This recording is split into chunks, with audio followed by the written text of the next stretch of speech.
So yeah, so um, I found out before my eye gets inflamed. If it gets inflamed, I'll have to stop. But I found out that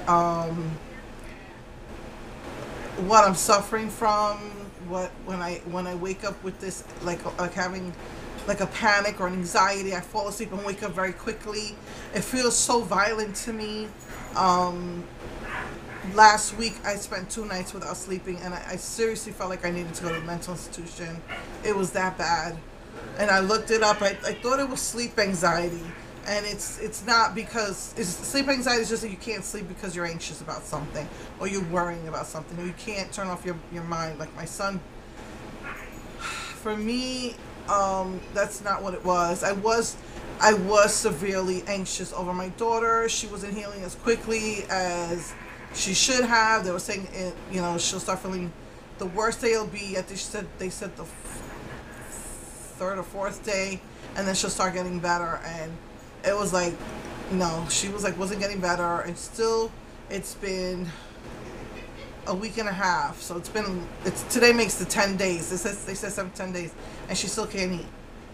So those 2 nights when it was really, really bad, and because I had the hardest time getting her refill because it was a controlled substance, is like the highest they said of addictive medications.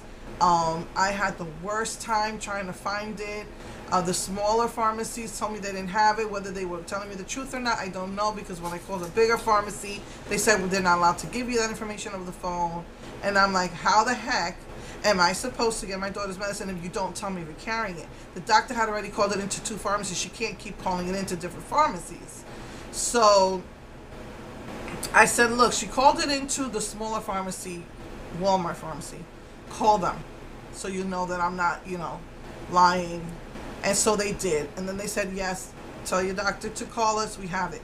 It took like 2 days to get this medication because they didn't call it into my pharmacy in time for them to order the refill, which she would have run out on Thursday night.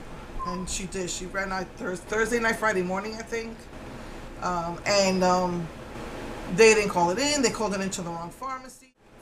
So those were the 2 nights. It was like Sunday night to Monday morning. I didn't sleep.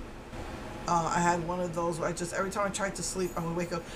And it's not that I can't breathe. It felt like an anxiety attack or a panic attack was coming on me. And every single time falling asleep, it felt like that. And I don't know if it was like almost like a fear that I wouldn't wake up if I went to sleep. And it was triggered by the vertigo. So I was looking it up, and I was talking about it on Facebook, and they're like, it's sleep apnea. No, I know what sleep apnea is. I can't breathe. It's not that. It's like this horrible fear and anxiety. And so finally I found out what this is called. And they said, yes, something will trigger it, which was my vertigo. It's an irrational fear of sleeping or being hypnotized. It's called hypnophobia. Now, to me, that's ridiculous that anybody would have a fear of being hypnotized. That's a given. To me, it's not a fear. To me, it's like, why would anyone even want to be hypnotized? I mean, I've read about people that hypnotize you, and then you're waking up in the morning tired and bruised, and it's because you were hypnotized into going into their house and being their sex slave, and you don't know it because you've been hypnotized. And they have these little words that they give you. They'll call you, you'll get a phone call and they'll say the word, whether red, and immediately, it's like what they call sleeper spies. You're like, and you don't know what you're doing. You went to their house, you were in an orgy, and then whatever. When you get home, you fall asleep, and when you wake up, you forget all about it. I kid you not. So why in the world would that even be considered a fear? To me, it's a given. It's not even a fear. It's like, I don't trust anybody enough to let them hypnotize me. But that's what it's called, hypnophobia. An irrational fear of being hypnotized or falling asleep. Most times, like me, they're afraid that they won't wake up. And it was triggered with the vertigo. And when I got the atrial fibrillation, it made it 10 times worse. And then with the severe stress I was under trying to get my daughter's refill, I guess that set it off. And so Tuesday, then they finally get the order in for the refill. I mean, this thing is so high, such a highly controlled substance that you can't even call it in. It has to be digitally ordered from the hospital to the pharmacy. You know, you can't just walk in with a prescription. It's like they're that serious they are about this thing. And my daughter was in so much pain. I mean, she says it was worth it because, you know, the pus, she said if pus was spreading out of that thing, she said it was worth it to do what I had to do. And plus, now hopefully she won't be choking on the rocks in her throat, vomiting. I mean, it would get so bad she would choke on it and she would start vomiting. She'd be coughing her brains out and she would vomit. So she says she doesn't regret it, but I was under so much stress watching her be in so much pain and not be able to eat. Especially as a Puerto Rican mother, you need to be able to see your kids eat. So that was one of the most stressful things. And that night, it was like the worst that night. It was like every single time you're trying to fall asleep. And finally, the next day, I thought I was going to lose my mind. So that night, I couldn't even, like, I would put on the TV. I might watch something on Netflix, like, I don't know which one. Like, sometimes they have, like, nature thingies, like, moving art, and so I looked up, you know, what to watch to help you sleep, and this was crazy, but even watching the waves freaked me out, because, again, my thing is, like, I can't breathe. I feel like I'm not going to be able to breathe. Sometimes my nose is so stuffed up from allergies, I can't breathe. Usually I'll take a Benadryl. I can't do that now because Benadryl will knock me out too quickly and I freak out and I feel like I'm going to die. So I couldn't see that. I watched the Outer Space one. You know how I love space. If you've been following me, I've been on here for 9 years now. I love space. And so I tried to watch that. Nope, I freaked out. There's no air in space, so I can't breathe. That's how bad it was getting. I really, and I'm still a little freaked out. Like, I was like, dang, you know, I go into menopause a year later, I'm going out of my mind. I need to be in a mental institution. It just was really freaky. And so the next day I was just watching a random movie with my son. It was Napoleon Dynamite when he got that chicken farm job and he was in the little tiny enclosed little walkways where they keep the chickens, you know, in the cages, and I guess they lay their eggs, and horrible life for those poor chickens. And I'm watching him in this little narrow hallway and I started getting a claustrophobic attack, and I was like ready to run out of this house screaming from frustration, from not being able to sleep for 2 nights. And then I slept like it was Sunday night, and then I slept Monday night, and then it was Tuesday night. And this is Wednesday. I had to get up early. I had to run. And it pisses me off because, oh, I'm sorry, but we can't give this to you until tomorrow. I could have went Tuesday. We went out. We did groceries. I could have did it then. And then I could have just stayed home and did stuff. There's just a lot of stuff I wanted to do in the house. And it took me 3 days just to do one project. But I did a thorough job with that project. I was a little upset and frustrated that I couldn't do all the things I wanted to do that week. I maybe got half of them done with most of the phone calls I made as well. And even then, you know, I got frustrated. But you know how it is. Sometimes you make a phone call, you need something to get done, and it can't get done because of this, that, and other thing. And so frustrated, I couldn't get her meds. I had to go early the next morning with no sleep. I was just at my wit's end, and I just wanted to run out of the house screaming that night. And I was like, okay. All I kept saying is, God help me, because I need to take care of my kids. My daughter needs me. And so I was on top of her meds to make sure she doesn't overdose or doesn't take more within the time period. And that was another thing. They said it was every 6 hours. And when she was in all that pain 3 or 4 days later, no, it was every 4 hours. I was like, what the frig? They shouldn't have done that. And they say, oh, take children's Tylenol, ibuprofen, they said. And I wasn't doing anything, you know, so... And it's like $10 a pack, and then, you know, I don't know if she could have taken a double dose, I don't know. But every 4 hours was much better. But, you know, so I go and I get it for her, and that, you know, that night I was just at my wit's end. It was better once she was able to take it every 4 hours. She was feeling much better. The pain was more controlled, and now she's gotten to the point that she's only taking it as needed, which I think is like, instead of taking it every 4 hours or even every 6 hours, she's taking it like maybe 2 times a day now. You know, only as needed. And usually when she wakes up in the morning, she needs it, and then maybe in the middle of the night, and that's it. So that's good. But, you know, that allayed my anxiety somewhat. But that night, I had to go. I said, you know what, Lord, just help me. I had to go out and just get air. I just got some air.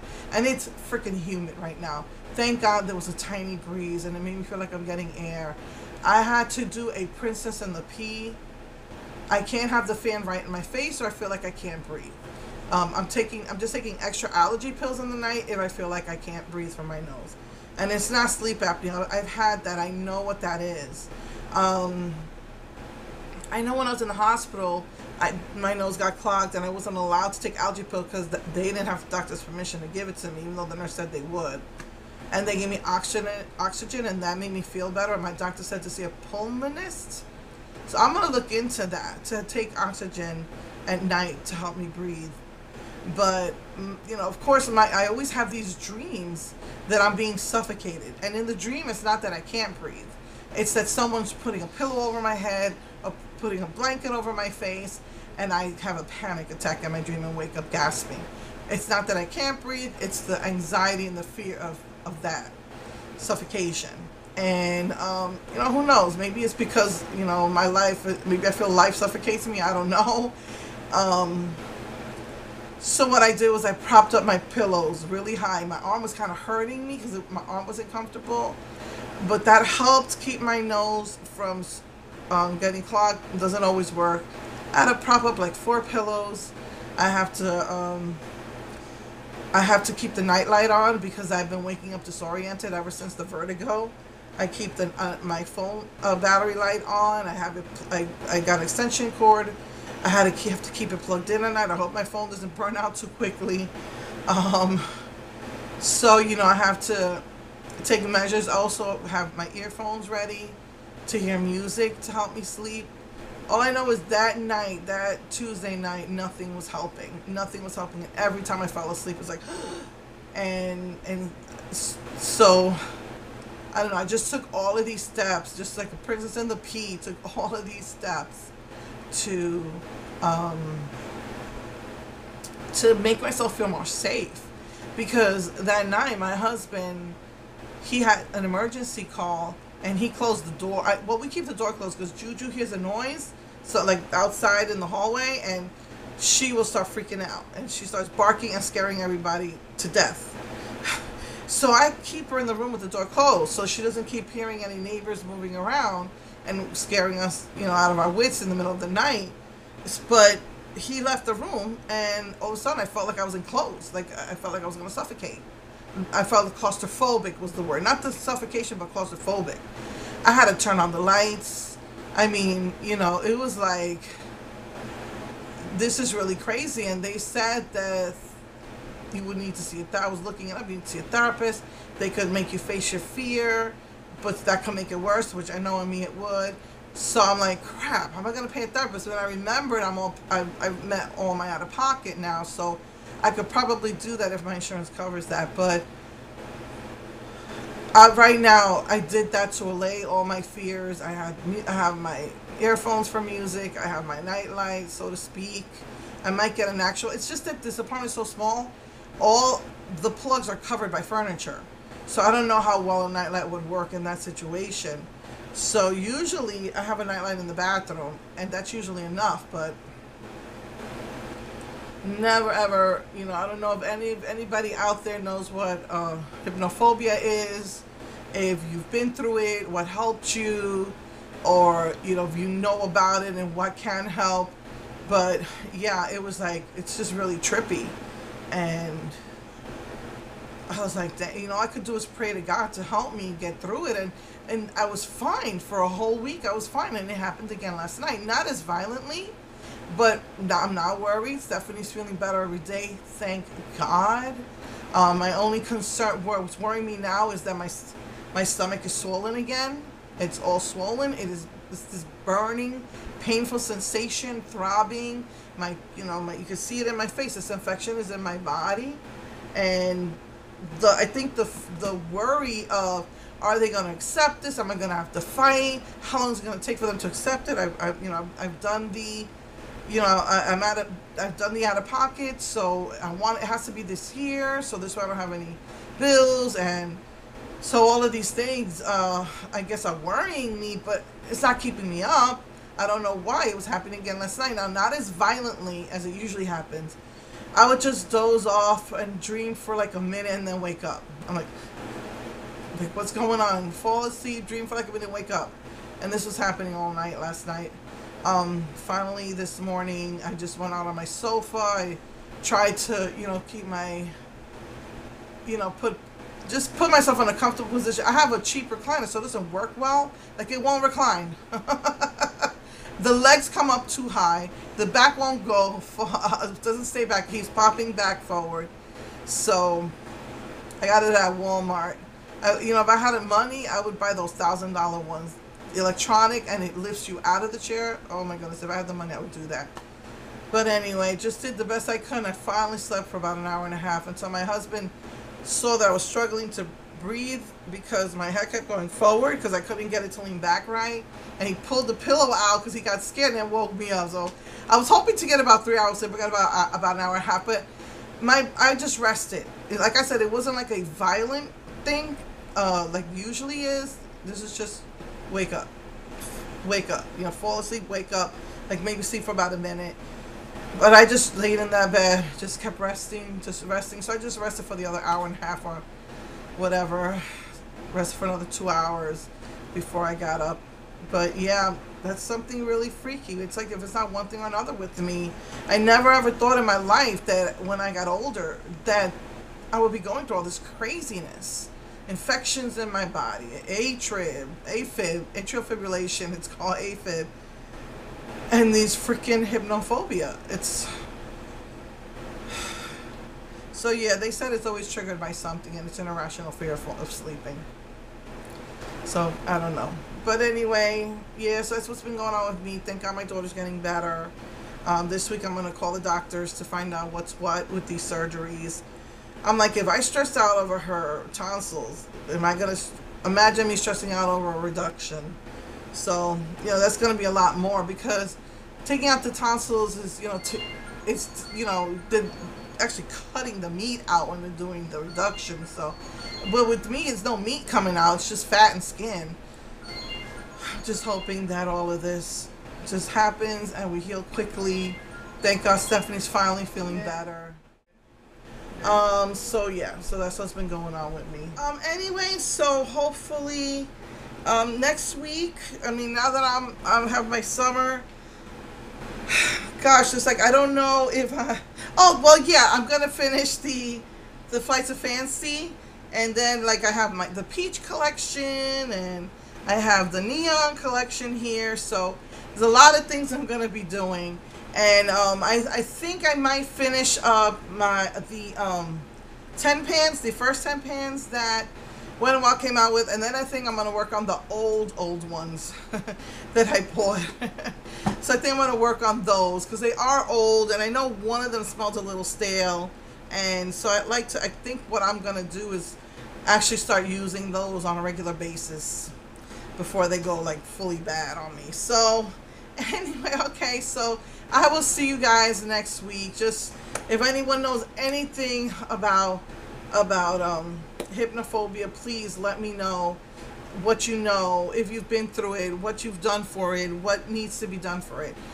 Because I think one of the resorts I'm going to go to is start hormone pills. Maybe it's a side effect of the